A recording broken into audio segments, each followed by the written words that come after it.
Hello student, this is Aarti. Welcome to our YouTube channel. इससे पहले हमने काफी सारी वीडियो में बेल्जियम और श्रीलंका के बारे में भी पढ़ा, मेजोटेरियनिज्म के बारे में पढ़ा कि किस कंट्री में किसकी मेजोरिटी है। ये 10th class power sharing chapter है, जो कि फर्स्ट चैप्टर है आपका सिविक्स का, डेमोक्रेटिक पॉलिटिक्स। अब इस वाले टॉपिक में हम बेल्जियम के बारे में डिस्कस करने वाले। लास्ट टॉपिक जो हमने कवर किया था वो था कि श्रीलंका में तो मेजोरिटी ने रूल किया, बट क्या बेल्जियम में भी मेजोरिटी ने रूल किया? अगर बेल्जियम में भी मेजोरिटी ने रूल किया है तो बेल्जियम की भी सिचुएशन किसकी तरह हो जाएगी? श्रीलंका की तरह सिचुएशन हो जाएगी। जैसे श्रीलंका में सिविल वॉर चल रही थी, सेम वैसे ही वॉर कहाँ चलेगी? बेल्जियम में स्टार्ट हो जाएगी। तो चलिए देखते हैं कि क्या ऐसा होता है या फिर ऐसा नहीं होता। तो चलिए स्टार्ट करते हैं। Accommodation and Belgium. हम बेल्जियम के अकोमोडेशन के बारे में पढ़ेंगे और यहीं से हमें ये पता चलेगा कि क्या बेल्जियम ने मेजॉरिटी को अडॉप्ट किया या फिर नहीं किया। देखिए ये बेल्जियम है, ये छोटी सी कंट्री पर्पल कलर की जो आपको दिखाई दे रही है, हाईलाइट कर देती हूं मैं इसे। ये बेल्जियम है और ये जर्मनी है, ये फ्रांस है और ये ऊपर नीदरलैंड है। और नीचे की साइड में जो ये वाला पोर्शन है यहां से ये लग्जमबर्ग है। ठीक है। Belgium leaders recognize diversity in country. Belgium के जो लीडर्स ने क्या यूज किया? डाइवर्सिटी। उन्होंने रिकॉग्नाइज किया डाइवर्सिटी को। डाइवर्सिटी का मतलब क्या होता है? डाइवर्सिटी का मतलब होता है कि आपकी कंट्री में कितने स्पीकर्स हैं, language of speakers and cultures, different type of culture, सभी को एक्सेप्ट करना ही डाइवर्सिटी है। आपकी अगर कंट्री में 4, 5, 6, 10, 20, 22 लैंग्वेजेस हैं तो आप उनको भी एक्सेप्ट करोगे। कल्चर अलग है तो आप उनको भी एक्सेप्ट करोगे। मींस बेल्जियम ने श्रीलंका की तरह मेजॉरिटी को न मानते हुए उन्होंने डाइवर्सिटी को माना कि अगर हमारी कंट्री में डाइवर्सिटी है तो अच्छी बात है, डिफरेंसेस हैं तो अच्छे हैं। ये नहीं है कि डिफरेंसेस है तो उनको डिनाई कर दिया जाए। डिफरेंसेस हैं तो अच्छे के लिए है। हम एक दूसरे से चीजों को सीख सकते हैं, समझ सकते हैं। कभी भी जो डिफरेंसेस होते हैं वो गलत नहीं होते हैं। डिपेंड करता है आप उन डिफरेंसेस को एक्सेप्ट करते हो या नहीं करते, सामने डिफरेंसेस को आप किस टाइप से देखते हो। तो बेल्जियम ने देखो डिफरेंसेस दोनों में कंट्री थे, बोथ कंट्री में डिफरेंसेस थे, Sri Lanka and Belgium, but Belgium ने उसको एक्सेप्ट किया बट श्रीलंका ने एक्सेप्ट नहीं किया, उन्होंने छोड़ दिया, जाने दिया। तो यही रीजन है कि बेल्जियम ने सिविल वॉर को फेस नहीं किया। बट इसका मतलब ये नहीं है कि इनके यहाँ पर चीजें बहुत स्मूथली सॉल्व हो गई। हुई थी स्मूथली सॉल्व, बट थोड़े से डिस्कशन के बाद में थोड़ा सा टाइम यहाँ पर भी लगा था, बट श्रीलंका के जितना नहीं। जैसे कि बिटवीन 1970 एंड 1993 के बीच का टाइम लगा था। They made many means 4। इन्होंने 4 चेंजेस किए थे कॉन्स्टिट्यूशन में और उन 4 चेंजेस को चेंज करने के बाद उन्होंने अपनी कंट्री को एक यूनिटी में लेकर आए कि हम पूरी कंट्री को सेपरेट डिवाइड नहीं करेंगे। अगर सेपरेशन कर भी दें तो क्या सेपरेशन अच्छा है? श्रीलंका ने सेपरेशन क्यों नहीं किया? कर सकते थे वो, तमिल्स को उनका रीजन दे देते। बट सोचो अगर इंडिया में इतने सारे स्टेट हैं, सब बोलने लगे कि हमारे स्टेट को हमारी सेपरेट कंट्री बना दो, सेपरेशन दे दो, तो पूरा इंडिया डिवाइड हो जाएगा। तो कोई भी कंट्री अपनी कंट्री के लिए सेपरेशन नहीं चाहती है, कोई कंट्री नहीं चाहती कि उनकी कंट्री सेपरेट हो। इसलिए श्रीलंका ने भी अपनी कंट्री से तमिल्स को सेपरेट नहीं किया, क्योंकि सेपरेट करने का मतलब है कंट्री का डिवीजन, जो कि कोई भी कंट्री नहीं चाहती है। तो यहाँ बेल्जियम ने डिफरेंसेस थे बट उनको एक यूनिटी में बांध लिया, उन्होंने भी सेपरेट नहीं किया। 4 चेंजेस किए थे कॉन्स्टिट्यूशन में एंड इस 4 चेंजेस के बाद में, जो कॉन्स्टिट्यूशन में 4 चेंजेस के बाद में उन्होंने बेल्जियम को एक यूनिट में बांध लिया। So as to work out an arrangement that would enable everyone to live together with in the same country.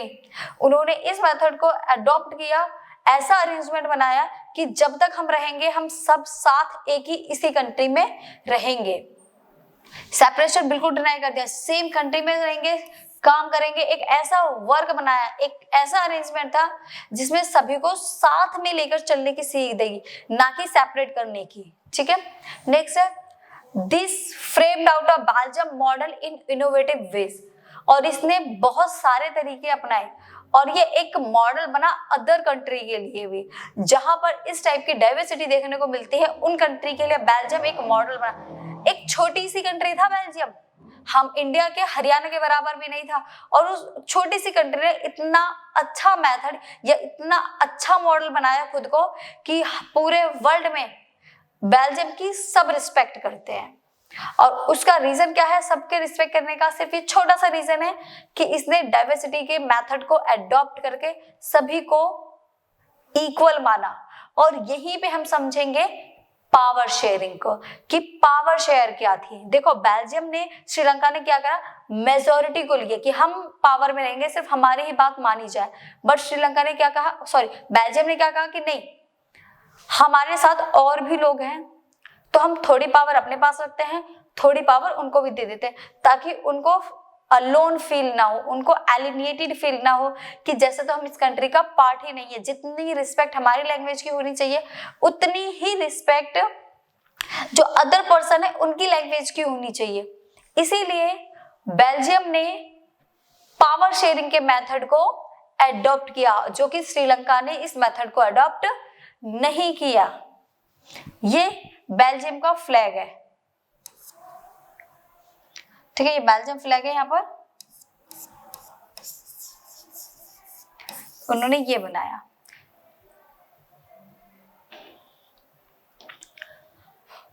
Following और एलिमेंट्स ऑफ बेल्जियम मॉडल, ये बेल्जियम मॉडल के कुछ एलिमेंट्स दिए हुए हैं। चलिए समझते हैं क्या मॉडल्स हैं इनके। देखो फर्स्ट है constitution prescribe that equal number of Dutch and French speaking minister in central government, no single community can make decision itself. उन्होंने ये कहा, देखो पूरी जो कंट्री है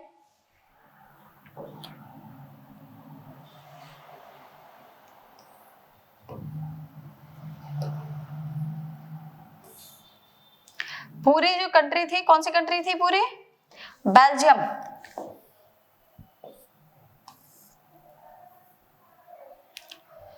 जो पूरी बेल्जियम कंट्री थी, उन्होंने पूरे सेंटर में ये कहा कि अगर हम गवर्नमेंट बनाएंगे, डच की बनाएंगे तो फ्रेंच वाले उसको डिनाई कर देंगे, फ्रेंच की बनाएंगे तो डच डिनाई कर देंगे, क्योंकि पूरे सेंट्रल में मेजोरिटी में कौन थी, फ्रेंच या डच? डच मेजोरिटी में थी। तो उन्होंने ये कहा कि अगर हम दोनों को ही इक्वल मेंबरशिप देकर दोनों को ही सेंट्रल मिनिस्टर बना दे तो क्या किसी को प्रॉब्लम आएगी? फिर तो कोई प्रॉब्लम नहीं आनी चाहिए, क्योंकि डच स्पीकिंग भी लीडर बन गया और फ्रेंच स्पीकिंग भी लीडर बन गया और दोनों को बराबर पावर शेयर कर दी। तो उन्होंने यही मेथड अडॉप्ट किया कि डच स्पीकर को भी लीडर बनाया जाएगा और फ्रेंच स्पीकर को भी लीडर बनाया जाएगा, इक्वल मिनिस्टर्स बनाए जाएंगे। कोई भी एक अकेले डिसीजन नहीं ले सकता, दोनों के ही डिसीजन को माना जाएगा और उसके बाद उसको फॉलो में लेकर आया जाएगा। तो ये कॉन्स्टिट्यूशन ने ये प्रिस्क्राइब किया बेल्जियम में, तो इस मेथड को अडॉप्ट किया बेल्जियम ने। देखो equal number of Dutch and French speaking minister, दोनों को इक्वल नंबर इक्वली लोगों को मिनिस्टर्स बनाया गया इन सेंट्रल गवर्नमेंट में। सेंट्रल गवर्नमेंट में कोई भी सिंगल कम्युनिटी अकेले डिसीजन नहीं ले सकती। तो क्या मेथड था इनका? फर्स्ट था इक्वल मिनिस्टर्स, और दूसरा इन्होंने क्या, transfer of power from central government to state government. The state government are not subordinate to the central government power sharing. अब यहाँ पर पावर शेयरिंग की बात की जाएगी। ये सेंट्रल गवर्नमेंट थी और ये स्टेट गवर्नमेंट थी। स्टेट जैसे कि ब्रसेल्स में क्या था, ब्रसेल्स में फ्रेंच मेजोरिटी में थी, डच किस में थी, माइनॉरिटी में। तो उन्होंने कहा जब इन्होंने सेंट्रल में डच और फ्रेंच दोनों लोगों को मिनिस्टर बनाया है तो हमें स्टेट में भी हम एक्सेप्ट करते हैं कि फ्रेंच और डच दोनों के ही लीडर को मिनिस्टर बनाया जाएगा। कभी भी जो स्टेट होगी वो सेंट्रल की सबऑर्डिनेट नहीं होगी, सेंट्रल स्टेट को कुछ पावर देगी कि आप अपने अकॉर्डिंग जो भी काम करने हैं आप अपने अकॉर्डिंग कर सकते हो, आपको सेंट्रल से परमिशन लेने की जरूरत नहीं है। तो आधी पावर ही उन्होंने किसे दे दी, स्टेट को दे दी। तो यहाँ पर पावर शेयरिंग समझ आती है कि सेंट्रल ने अपनी आधी पावर किसे दी, स्टेट को दी, और उनको कभी भी कहा आपको कभी भी परमिशन लेने की जरूरत नहीं है। तो ये पावर शेयरिंग का मेथड जो था, जो किसने अडॉप्ट किया था, बेल्जियम ने इस मॉडल को अपनाया था। Brussels government have equal representation for both communities. Equal representation, the French-speaking people accepted equal representation in Brussels because the Dutch-speaking community has accepted equal representation in the center. तो यहाँ पर बात की गई है ब्रसेल्स की। ब्रसेल्स क्या है, ब्रसेल्स कैपिटल थी बेल्जियम की। तो उन्होंने ये कहा कि अगर इन्होंने डच स्पीकर वालों ने हमें एक्सेप्ट कर लिया है कि डच और फ्रेंच दोनों ही सेंट्रल में वर्क करेंगे, तो हम भी एक्सेप्ट करते हैं ब्रसेल्स में फ्रेंच और डच दोनों स्पीकिंग के लोग ही वर्क करेंगे, दोनों लोग ही मिनिस्टर्स बनेंगे। मतलब दोनों ने ब्रसेल्स में क्योंकि फ्रेंच ज्यादा थे और सेंट्रल में डच ज्यादा थे, तो दोनों ने ही एक दूसरे को एक्सेप्ट कर लिया, दोनों ने ही एक दूसरे की जो रिप्रेजेंटेशन थी, एक दूसरे की जो कम्युनिटी थी, उनको एक्सेप्ट किया। अब ये एक दूसरे को एक्सेप्ट करे तो क्या यहाँ पर कोई भी कॉन्फ्लिक्ट के चांसेस बन रहे हैं, कोई भी चांस नहीं बन रहे हैं। नेक्स्ट देखते हैं, apart from the central and the state government there is a third kind of government. अब सेंट्रल गवर्नमेंट से भी हटकर, स्टेट गवर्नमेंट से भी हटकर एक नई गवर्नमेंट बनाई गई। अभी एक लैंग्वेज और रह रही थी, कौन सी लैंग्वेज रह रही थी अभी, जर्मन। भाई सबको उनकी जो पावर थी वो मिल रही थी, बट जर्मन को स्पीकर तो वो भी है ना उस कंट्री के, बेशक 1% भी है, राइट तो उनका भी उतना ही है। तो उनके लिए एक नई गवर्नमेंट बनाई गई जो कि थी community government. Is elected by people. Community government में इलेक्शन होते थे और लोगों के जरिए लीडर्स को चूज किया जाता था। किस बेस पर, बिलोंगिंग टू वन लैंग्वेज। जैसे यहाँ पर मैं 3 रीजन बनाती हूँ।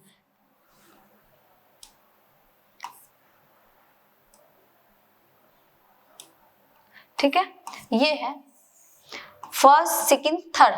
अब ये वाला जो ग्रुप है ये जर्मन स्पीकर का है, ये फ्रेंच स्पीकर का है और ये डच स्पीकर का है। तो आप अपनी कम्युनिटी में, अपने एरिया में अपनी लैंग्वेज को लीडर को चूज कर सकते हो, बट वन लैंग्वेज के लीडर को ही चूज करना है।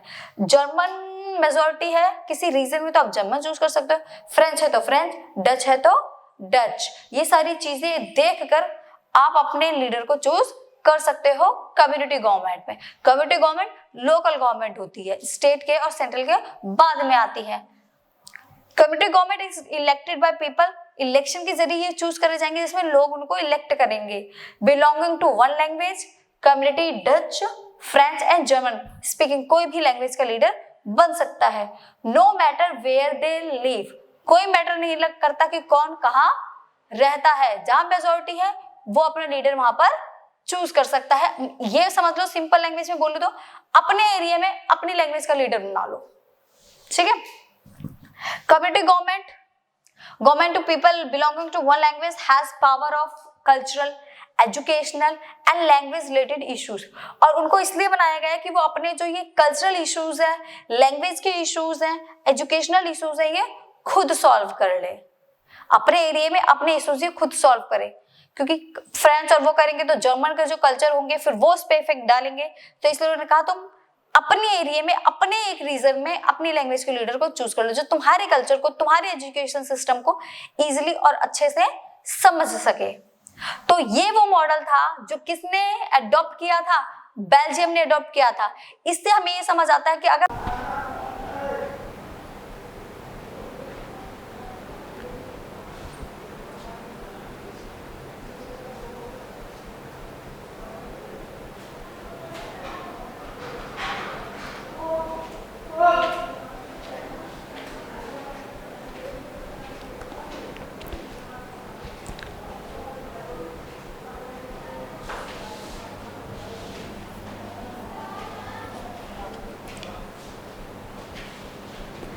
बेल्जियम ने एक ऐसे मॉडल को अडॉप्ट किया था जिसमें बेल्जियम को ही नहीं बाकी पूरे वर्ल्ड में उसकी एक जो इमेज थी बहुत अच्छी इमेज बनाकर रखी थी, रिस्पेक्टफुली कंट्री बेल्जियम को बना दिया था। एंड साथ ही साथ पूरी कंट्री के लिए बेल्जियम एक मॉडल बनकर तैयार हुआ था, जिसने अपनी पूरी कंट्री को एक यूनिटी में रखा था। ठीक है, तो आइए और देखते हैं और क्या चीजें हुई। Belgium model had to avoid conflicts between two communities. Belgium ने दो कम्युनिटी के बीच होने वाले कॉन्फ्लिक्ट्स को रिड्यूस किया था, रिड्यूस किया बल्कि होने ही नहीं दिया था। अगर वो मेजॉरिटी को फॉलो करता तो कॉन्फ्लिक्ट्स चलते, एंड उसने मेजॉरिटी को फॉलो नहीं किया। उसने किसे फॉलो किया? उसने फॉलो किया पावर शेयरिंग को। अगर वो पावर ही शेयर कर देगा देन क्या कॉन्फ्लिक्ट्स के चांसेस है? नहीं, उस कंडीशन में कॉन्फ्लिक्ट के चांसेस खत्म हो जाते हैं। नेक्स्ट क्या है? When European countries from the European Union, Brussels was chosen as its headquarter. जो बेल्जियम था, बेल्जियम किस कॉन्टिनेंट में आता है? बेल्जियम यूरोप में आता है। तो यूरोप के जितने भी कंट्री एक साथ मिली हुई हैं, पूरे यूरोपियन यूनियन ने बेल्जियम का जो कैपिटल है ब्रसेल्स, उसे अपना हेडक्वार्टर चूज किया। ये बेल्जियम के लिए बहुत ही ज़्यादा रिस्पेक्ट की बात है, क्योंकि और भी बेल्जियम से बड़ी बड़ी कंट्री है, जर्मनी हो गया, फ्रांस हो गया, ये बड़ी बड़ी कंट्री हैं, बट उनको चूज अपना हेडक्वार्टर चूज नहीं किया गया। किसे चूज किया गया?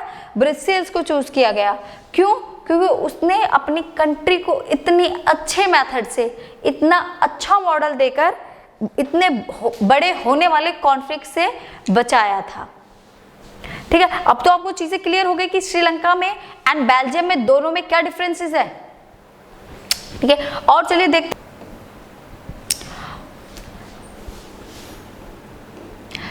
हैं कि बेल्जियम ने और क्या क्या किया। Learning from Belgium and Sri Lanka. अब बताइए आप लोगों ने क्या सीखा बेल्जियम से और श्रीलंका से क्या सीखा? Belgium shows that unity can be achieved by respecting feeling of different communities and regions. United we stand. Belgium ने अपनी कंट्री को कैसी कंट्री बनाया? एक यूनिटी में रखा, अपनी कंट्री को एक यूनिटी में रखा एंड अचीव की क्या उसने? Respect feeling. पूरे वर्ल्ड में उसको रिस्पेक्ट मिली डिफरेंट कम्युनिटीज के बीच में, और उसने पूरी अपनी एक कंट्री को एक यूनिट में रखा, यूनाइट किया। सारे लोग एक साथ मिलकर काम कर रहे थे। वहीं अगर हम बेल्जियम की बात करें तो Sri Lanka shows if majority wants to dominate over others it can destroy unity of country. Sri Lanka से हम ये सीखते हैं, देखो बेल्जियम से हमने क्या सीखा? बेल्जियम से हमने ये सीखा कि अगर आप पावर शेयर कर दोगे, सब लोगों को साथ में लेकर चलोगे, तो आप एक यूनिटी में बने रहोगे। वही चीज़ हमने श्रीलंका से सीखी कि अगर हम अपना डोमिनेट दिखाएंगे, किसी को सप्रेस करेंगे, तो हम साथ में लेकर नहीं चलेंगे, दोनों कंट्री टूट जाएगी, एक यूनिटी में नहीं बन पाएगी। बेल्जियम ने यूनिटी में रखा और उसी यूनिटी को श्रीलंका ने तोड़ दिया। ये चीज़ें सीखी हमने किससे? बेल्जियम से और श्रीलंका से। तो आज की वीडियो में हम इतना ही करते हैं, बाकी की चीजें हम नेक्स्ट वीडियो में कवर करेंगे। तब तक के लिए बाय बाय, मिलते हैं फिर नेक्स्ट क्लास में।